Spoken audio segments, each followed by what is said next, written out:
surplus versus like staying in a deficit for so long. It's like I have to keep drumming up that momentum and energy and really try to help to press them on that. But it's just so much different when you're fed. Like you just have that natural energy to. So I found this to be most common in my really heavy set clients that have done extreme dieting and yo-yo dieted for 5, 10 plus years.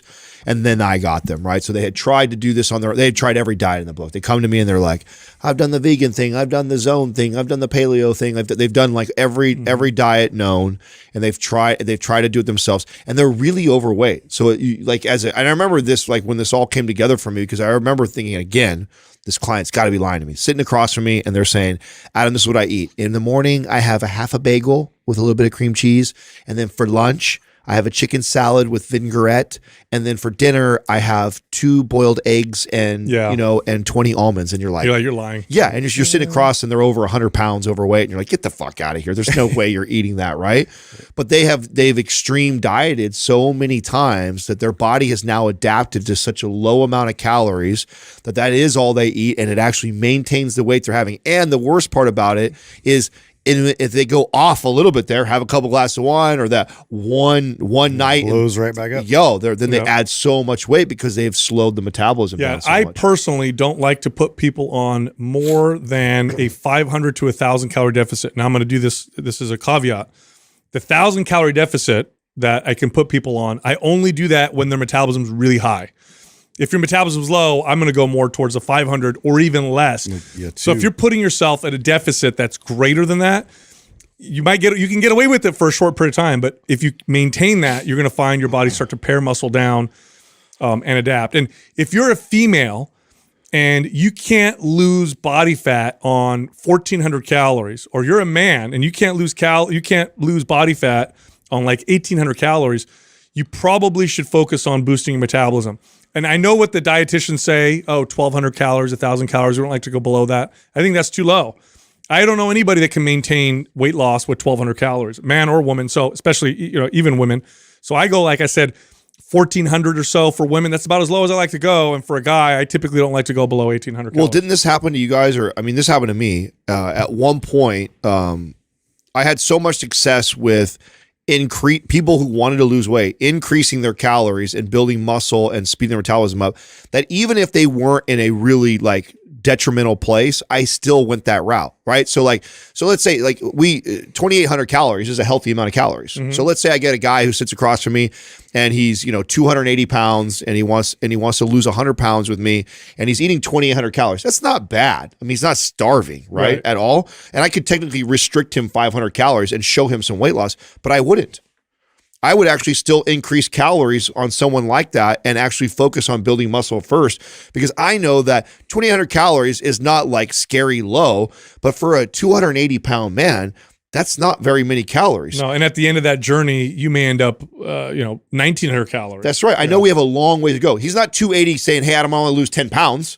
Right. He's like 280 and he said, I just need to get down 10 pounds. Then, okay, we could go from 28 down to 2,300 for a little while and maybe get down there and then reverse out afterwards. But someone who is at 2,800 calories and wants to lose 80 to 100 pounds with me, I'm actually still going to start that person in a caloric surplus to speed their metabolism up, because I know that we have a long journey ahead of us. Yeah, and that's of course combined with good strength training, right? Because you want to give them more of that fat burning machinery. But I've seen this many times where a client comes to me, they plateau really hard, and they're really good about tracking, and they show me, and I go, well, you're eating 1,000 calories a day. Like, we have nowhere to go. Your calories are too low. And they're like, what do you mean too low? I thought low calories made you lose weight. I was like, yeah, it did, but your body's adapted to the point now where you've got nowhere to go. Of course you're going to plateau.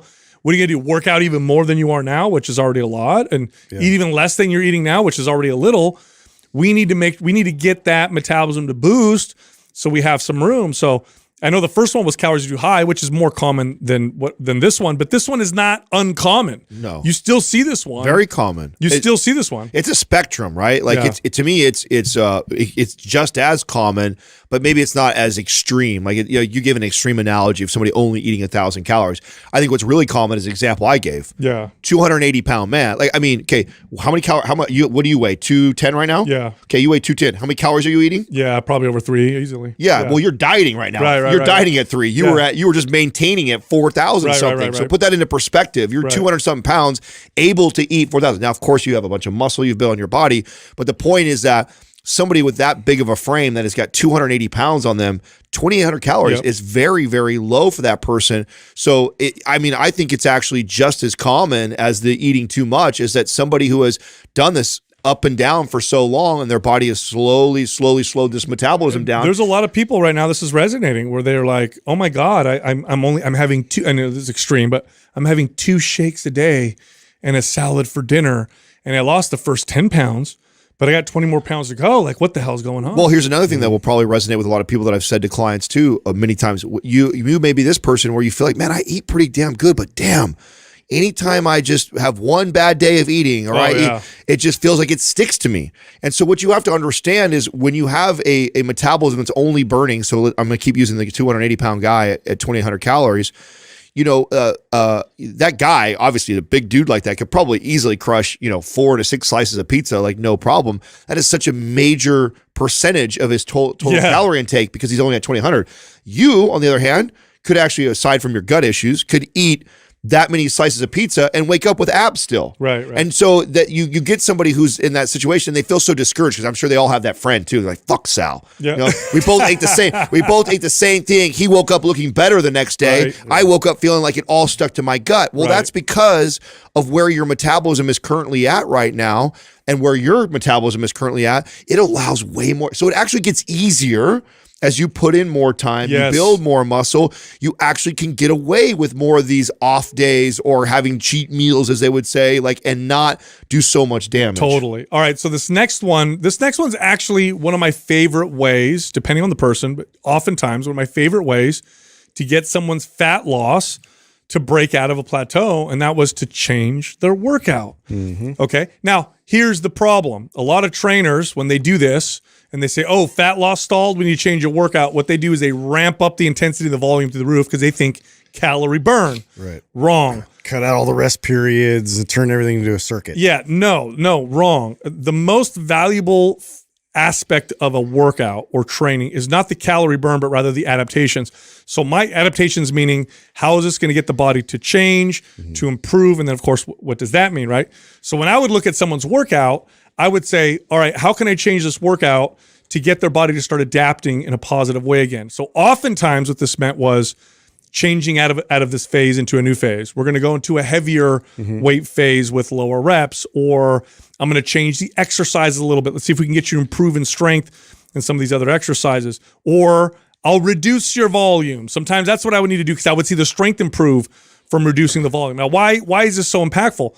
Because the adaptations I'm looking for are the ones that contribute to a faster metabolism. So when you do this, don't think of it as I got to burn more calories, but rather, how can I change my workout so that my body starts progressing performance-wise again? Because as your performance improves, fat loss becomes I think that's the most common thought, is that we have to add intensity and we have to now ramp in some kind of cardiovascular training, which if you're an individual that has only been powerlifting or has only, lived in that kind of strength phase forever, this would totally make sense. However, I just don't think that's as common. and why we point to the fact that if you want to strategize and make this a little bit more effective in terms of fat loss, but also really focusing on the muscle preserving aspects of training and what would promote that the most, to be able to kind of shift your training in that direction, but also then, manipulate your calories nutritionally, you're going to be able to get more of that desired physique that you're going after. Totally. As we're going through these, I'm trying to decide what I think is the most common. And, just when I think, oh yeah, that's the most common, I go, oh, I don't know, that's actually really common too. And we get to this one right now with the changing your workout routine. This is extremely common too. Not only for people that are kind of just early in their journey, maybe their first year, but even people that have been doing it for a really long time. That what happens to us, and I was guilty of this, I think we've all admitted this on the show before, we were all guilty of this, is you think you get a little bit of knowledge, You learn about exercise. You hear what we're saying. Okay, you got a strength training program. Okay, you understand nutrition and training and diet. You get an idea, right? You see great results. You've got this routine that you've put together, or you bought, or you're following from somebody, and you've seen great results. That's the routine now. Yes, and you marry that Formula.